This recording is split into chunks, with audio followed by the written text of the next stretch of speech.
guys, people began to use the first umbrella about 4,000 years ago in Mesopotamia.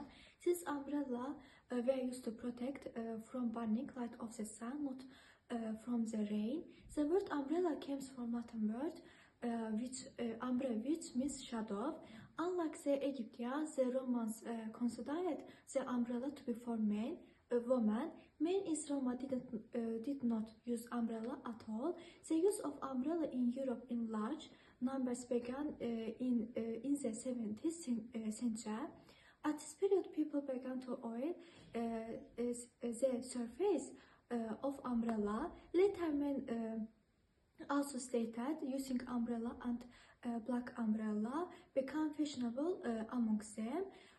White umbrella were used in women, whereas black umbrella were used men. Today, people rely in umbrellas in Sundays. There are a large variety of umbrella. They differ according to color, design, and size.